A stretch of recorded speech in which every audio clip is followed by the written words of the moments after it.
To me, the Civil War would be crazier because it wouldn't be like South versus North. It's going to be you versus your neighbor. The thing I have, and I think a lot of people are forgetting, is how, like, obviously these Gen Z people aren't like hella organized, but these come together.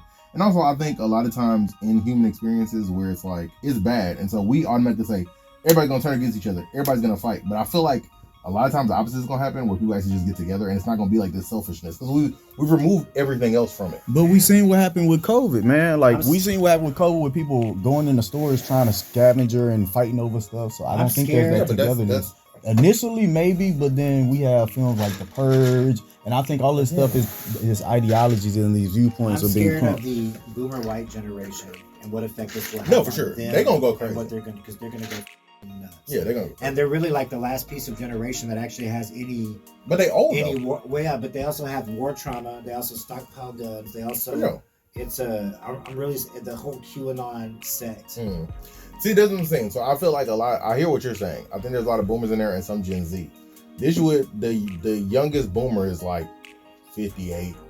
So like they're not at the top preen physicality. No, but they're the wealthiest people. No, for sure. They got all the money. They got all the land. Like, you know what I'm saying? If nobody got Wi-Fi, nobody got cell phones, nobody got like, it's kind of almost like a low key, like an even playing field. Like your money don't mean shit right now. So, because for the specific movie, for the movie, it was like all the rich people actually like end up leaving because they know some shit. Like they're super wealthy. Kind of like how Facebook, Mr. Facebook, is building a bunker in Hawaii, and other billionaires have been reported because it's been in the news. What's called published? They building a bunker in Hawaii. Yeah, well, he at least is, and then they mentioned other billionaires that are doing the same thing. So yeah. People think about that, but we're gonna have a water. I feel like we're gonna have a water crisis way before that shit happens. It's just weird because we get to see remember when the power went out here and we had the freeze, right? Yeah. There's something cool about when we go through a little disaster. That's what I'm saying. Like that, I think I psychologically thrive in those environments.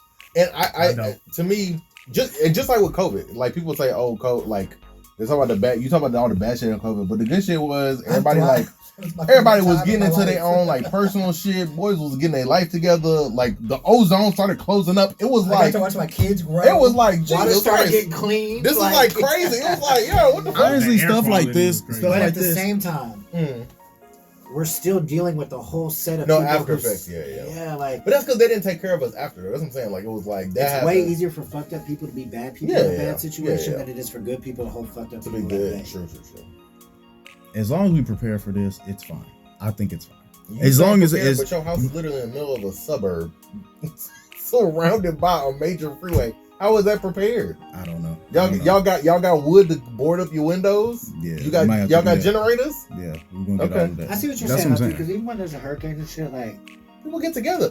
Everybody in my neighborhood knows I'm not a Trump supporter. Everybody in my neighborhood's a Trump supporter. Yeah. One black family on my street, the biggest Trump supporter. Damn, well they gotta be louder. But anytime there's a hurricane, storm, power goes out, internet goes out, like everybody. And again, I think it could get. But I also don't know, is that just because like we're still trying to be civilized? Yeah, or when and then what happens when people are like, okay, we're not civilized now, then exactly. I just don't. I personally, and I could be completely wrong. And I'm not saying I would go in any situation not expecting what we've been trained to in every piece of media we've ever seen, that we all turn against each other. But I think a lot of times it's just white civilization and Western civilization that thinks that.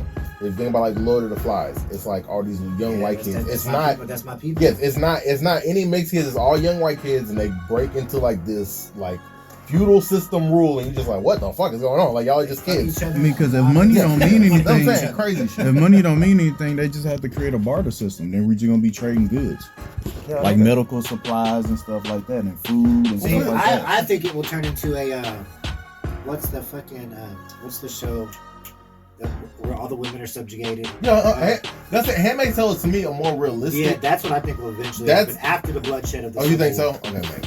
To me, Handmaid's Tale is a very much more realistic way